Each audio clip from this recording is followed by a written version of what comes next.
Hey, welcome to Fathering Our Future, the podcast for dads. I'm Anthony Vandagriff, and I'm not the perfect dad, but every day I am trying to be better. Tonight I had a fun little run-in with my daughter, JoJo. I still want her to be the baby, but technically she's 2 and she's a toddler, and man, I hate how time just takes away the moments you get, but you know exactly what I mean. I'll keep her as the baby as long as I can. But tonight, she was standing at the kitchen counter waiting to get some cashews. And while she waited, she just started to count 1, 2, 3, 4, 5, 6, 7, 8, 9, 10, all the way to 10. She's never done that before. And her mother and I were like, whoa, JoJo, way to go. And I said, JoJo, can you count to 10 again? She turned back and gave me this look like, I'm not an animal that you get to just do tricks with. And I was just like, I hear you loud and clear. So she's 2. And in that moment, I realized that I'm in for it as she gets older. So that was really fun. But for today's podcast, like I start every episode, I make sure that you're aware that I am not the perfect dad. But every day I am trying to be better. And one of the things that I do as a Christian father to try and be a better dad every day is I pray. I think prayer is a powerful tool that we have as Christians. It's how we communicate with God. Lots of things can come out of prayer, but the basic definition of what prayer is us communicating with God. And if you've listened to any of the recent episodes of Fathering Our Future, you'll know that I've been trying to drive this point that relationships require communication. So if you want to have a relationship with God, you've got to communicate with God. And communication with God is wrapped up in this little word that we use called prayer. Now, I will tell you, if you don't pray, you probably have lots of quality time to pray, and you're just not capitalizing on it. The best time to pray is if you are commuting to work and you are in your vehicle and you are alone. That is the ideal time to pray. Now, you don't want to really get involved and start to weep and stuff because you'll probably get in an accident. So I don't recommend that. But if you just have a conversation like you're talking, which again, prayer can be that basic, and that's not something that is sacrilegious or it doesn't dishonor God. God wants you to have a conversation with Him. God treats us as a father with a child. Just like you want the conversation with your kids, He wants that conversation even more so with us. So having a conversation is exactly what God is wanting out of you. And most vehicles today have Bluetooth capability, so people are on the phone all the time. They're just not holding it. It just looks like they're talking in their car. Nobody thinks that they're crazy anymore, so someone's going to think you're having a really passionate business call. They're not going to know that God's on the other end, so take advantage of the time that you have when you're commuting. Pray and talk to God. But one of the things that happens when you pray is you get some clarity on things, because again, communication is not just you talking, it's also you listening. So when you begin to listen to God, God gives you clarity. And God recently gave me clarity on something about Him. While I was thinking about His accolades and His nature, I realized that God is an initiator. And I think that we as fathers ought to mirror God. I'm going to say this probably again in the episode, but I think there is no greater example for us to mirror as dads than God's example. God is He is the ideal that we need to strive to capture. We need to be like God. That needs to be our goal. So I think we need to strive to be initiators like God. Just some proof, if you will, that God is an initiator. God seeks after us first. God makes the first move. God takes the first step. I'm reminded back in Genesis, Adam and Eve have messed up, but you still see that God's walking through the garden in the cool of the day in the morning, and He's calling out to Adam and Eve. He's looking for them. He's searching for them. He's taking the first step to make the first contact, to have communion with His creation. He's an initiator. Jesus even talks about this in John chapter 4. He says the Father seeks such to worship Him. He's out there and He is seeking. The Father is seeking. He's not waiting for us to do something so that He can then respond. He's initiating. He's taking the first steps. He's making the first moves. Even in Revelation chapter 3, John records the word of the Lord, and he says, look, I stand at the door and I knock. God's coming to your house. God's knocking on your door. That's how much God loves you. That's how much God wants to be involved with you. That's how deeply God cares and desires to have a relationship with you and I. That's what God desires. And so God doesn't just sit around with his desire. God is an initiator. God goes out there and he looks for you, he looks for me. And technically, when you begin to pray, even if it's first thing in the morning, you're responding to his call to you to join him in conversation. God's an initiator. Now, God doesn't just make those first steps to seek, but God does some things that are almost more proactive in a sense. God does what needs to be done even when we will not appreciate it. I think of Romans chapter number 6, the Apostle Paul tells us that Christ died for us when we were ungodly, while we were still sinners, when we did not appreciate the instruction of the Lord and we did not adhere to his ways, when we just didn't care and we couldn't have cared less. He still died for us. He still made a way for salvation, even though we weren't ready to appreciate it. God does what needs to be done, even before it's going to be appreciated. Now, that can be a hard thing to mirror as a father, but he's done it for us, and we as dads should do it for our kids. I like how David writes about this in Psalm 23.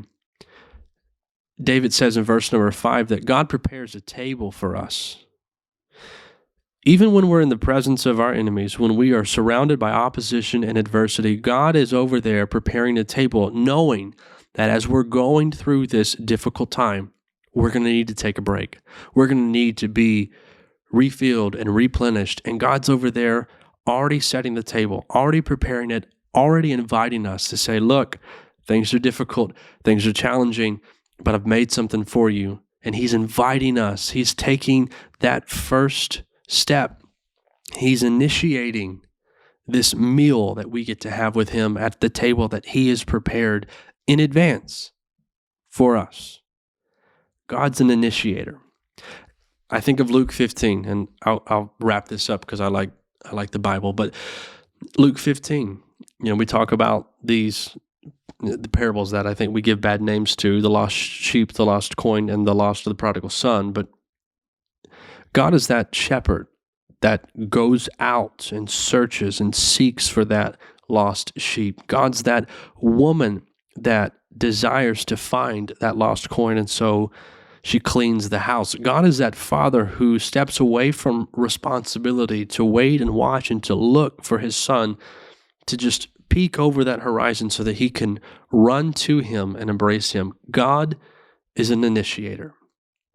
And God is the example that we as fathers need to mirror.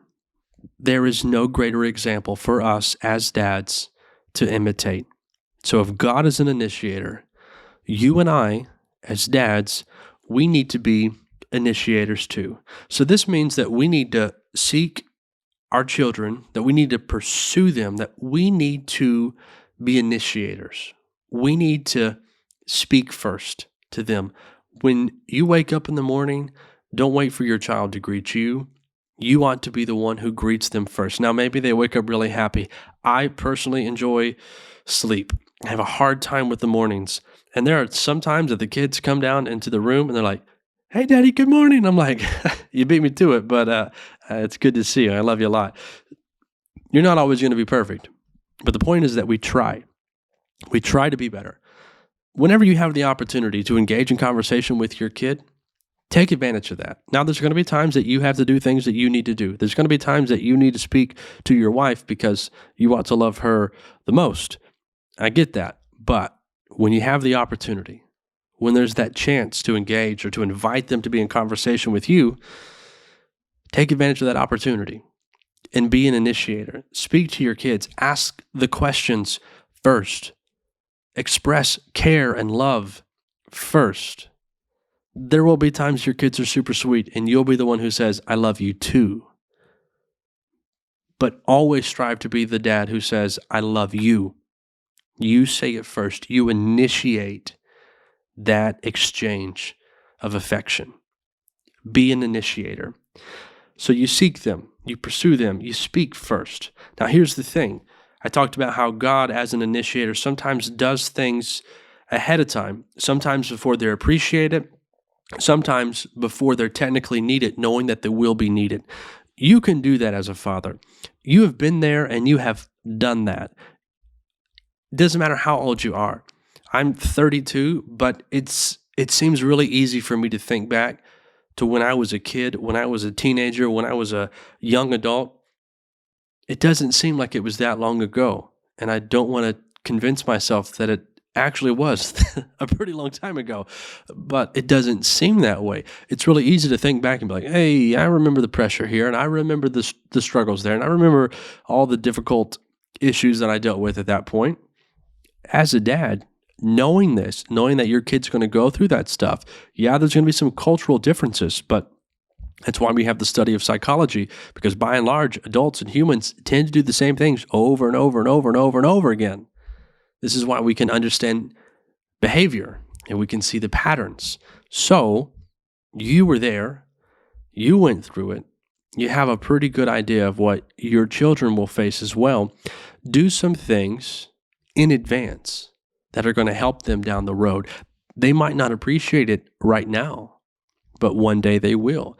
They might not require it right now, but one day they will. The obvious thing that I can think of is there's a really good chance that your kid will go to high school and they will graduate and they will have a decision to make. Either they go to college, maybe they move out, maybe they want to buy a car, maybe they want to do something, but you, knowing that they'll get to that point, could start an account for them as early as you can. From the day that they're born, if you can do that, and just put a little bit of money in there every single month. It'll seem little to you, you won't miss it, you won't really feel it, but by the time they're 18 and they graduate high school, it's going to be a huge gift and blessing to them.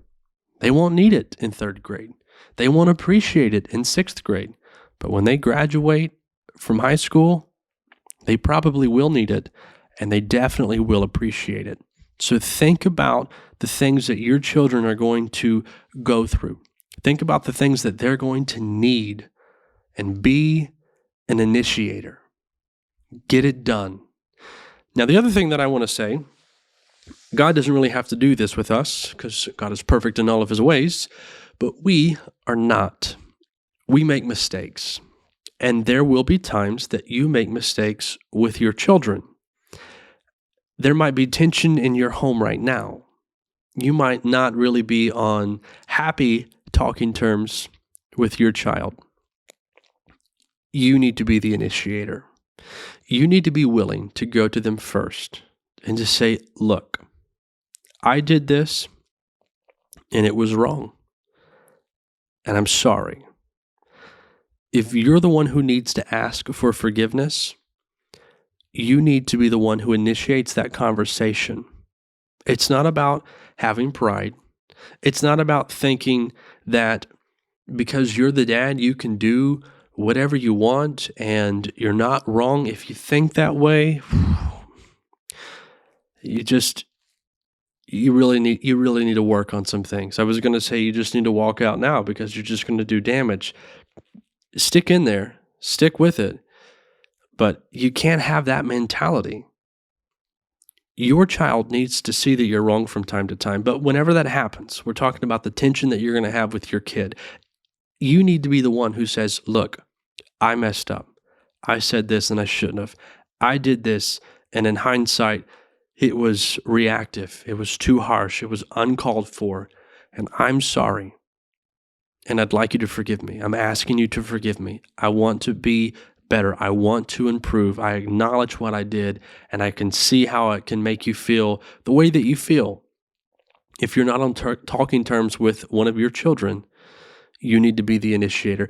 Even if they are the ones who are technically guilty, they did something that hurt you, you need to be the initiator. And you need to go to them, and you can say, look, you did this, and it really bothered me. It really hurt me. I was disappointed. I was confused. I didn't know how to handle it at first. And I know I've been quiet and I've been weird and there's been tension, but I forgive you. I'm big enough to forgive you. You need to be willing to have those conversations, to initiate the conversation where you address the elephants in the room. That's a hard thing to do because we deal with pride. As men, we deal with ego. We don't like to be wrong. We don't like to accept failure. We like to just keep pushing and pushing until we actually get to a place where we can say, this is success. We've done it. We've overcome the obstacles. Look, the reality is sometimes you try to jump the hurdle and you knock it down and you land on your face. Yeah, you can get up, but you still messed up. And you have to work to fix it. You have to work to change. When it comes to you and your relationship with your children, it is foolish to jeopardize that because you have too much pride and you're not willing to be the initiator of the conversation to either ask for forgiveness or issue forgiveness. And look, your children need to see this from you. They need to see that you are an initiator in these different areas of life, that you do things before they technically need them because you have knowledge and you're mindful and you're proactive. As an initiator, as a dad, they need to know, man, my dad always reaches out to me. My dad always sends me a text, or my dad is always the one to call me. He is the one who always expresses care for me. Or they can think back to all these challenging times that they've had with you and realize, look, dad was the one who always came to me and said, I messed up. I made a mistake. Would you forgive me? Or he was always the one who said, look, I know what you did. I can understand why you tried to do what you did. It wasn't right, but look, I forgive you. When they see that example from you, not only does it inspire them to live that way themselves and to be initiators, and then you do so much good for them if they approach life that way, but it gives them an opportunity to look at the way that you live. And it gives them the chance to ask why. Why does dad live that way? And here's the beautiful thing, is that when you mirror God and you imitate God in the way that you father your children, when they probe and they try to figure out why is dad this way, you get to just point them to him. And there's no better place to point your children than to God. And that's what we're doing. It's been said on this podcast multiple times in the past. We are raising disciples. As Christian fathers, we are raising disciples. We ourselves are disciples who are aiming to make disciples in our home, to make disciples out of our children. And they're not disciples of us. They're disciples of God.